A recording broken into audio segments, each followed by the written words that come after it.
This was the exact moment the signal died. If you were watching Fox News last night, around 9 o'clock Eastern Time, you witnessed something that simply doesn't happen often, something that hadn't been seen in at least 10 years.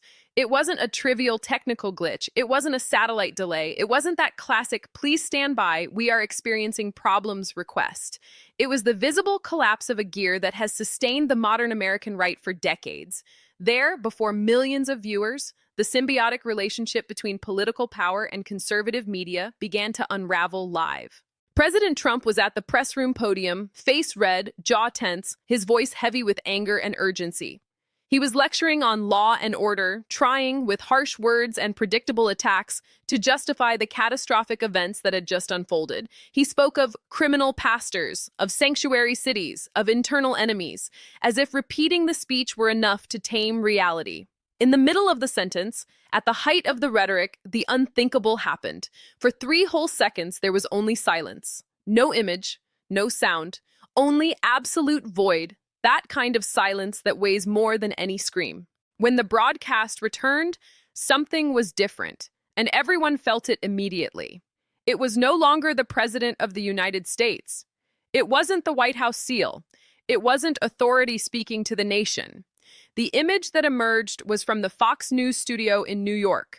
The framing was clean, cold, almost clinical. The anchor looked haggard, holding a paper that was visibly trembling in his hand. He looked straight into the camera, took a deep breath, and then said 5 words that, alone, crumbled an entire coalition built on blind loyalty and political convenience. We cannot show this. It wasn't an apology. It was a line being drawn.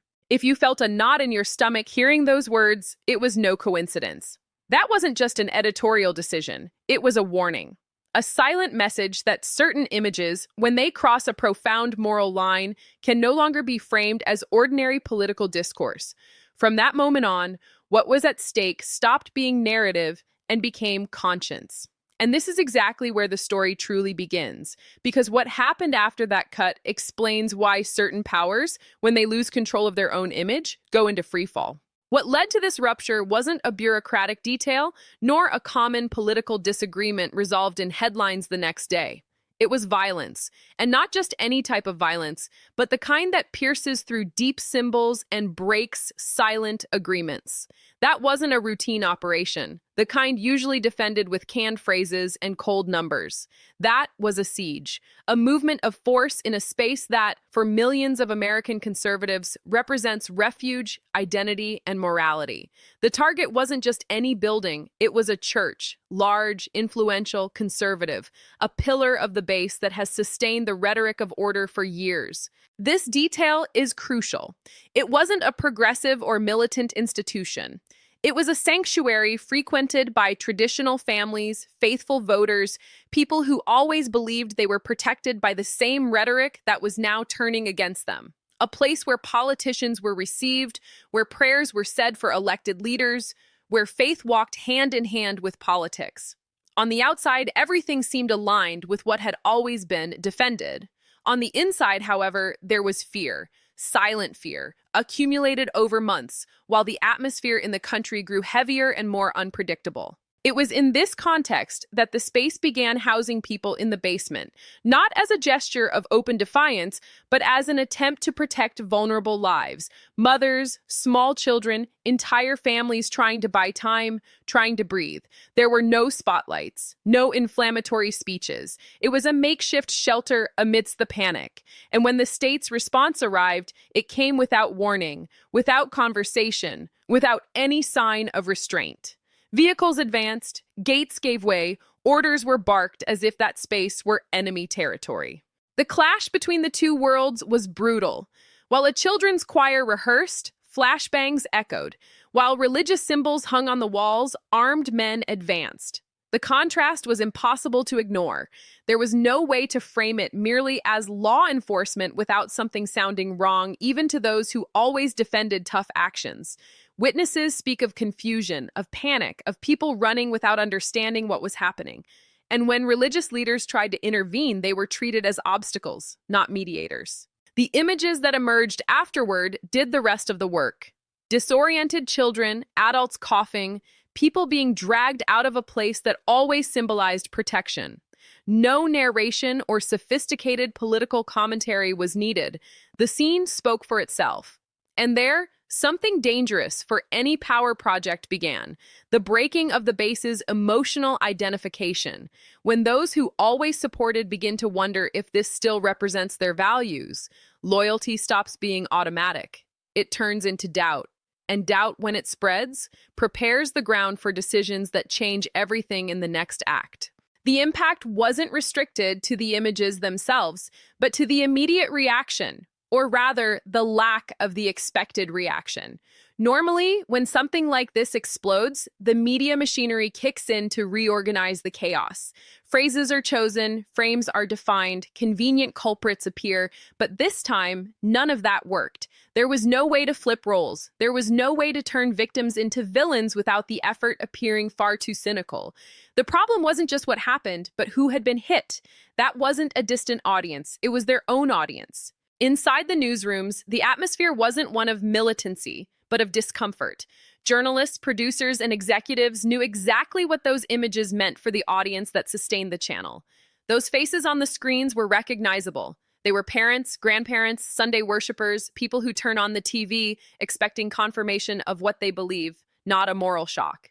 Defending that scene would mean asking the public to accept the unacceptable. And that, from a business survival standpoint, was a risk too high to take. That's when cold logic began to impose itself, not as a gesture of sudden conscience, but as a calculation. Internal surveys, nervous phone calls, emergency meetings. The question stopped being, how do we defend this, and became, how much do we lose if we try? The answer was too clear to ignore. Losing the trust of the religious public isn't just losing a news cycle, it's losing the backbone of the audience. And when that perception sets in, political loyalty becomes a liability. The silence in the broadcast wasn't just emotional improvisation, it was authorization.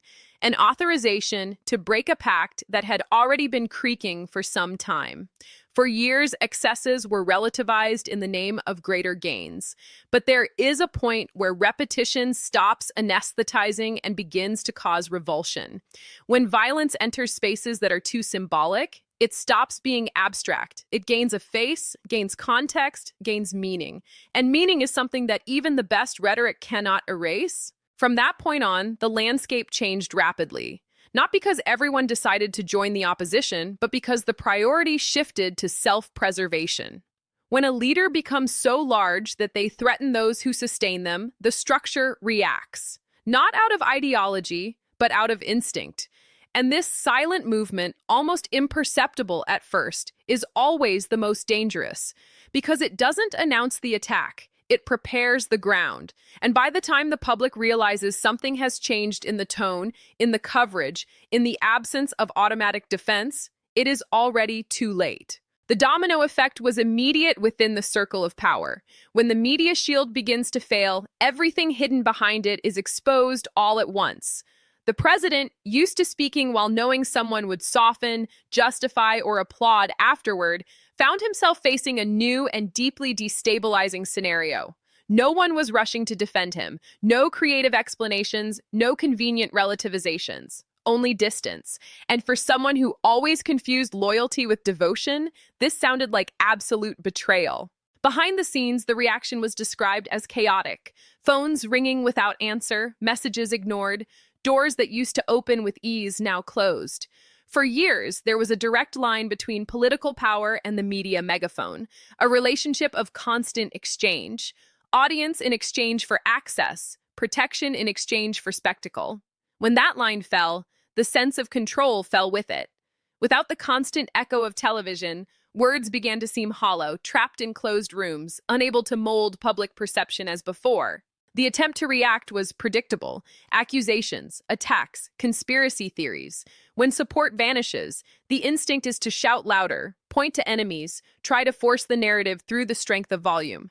But there is a fundamental problem with this. Whoever controls the microphone decides who is heard. Without the dominant channel, the discourse fragments, speaking only to the already converted.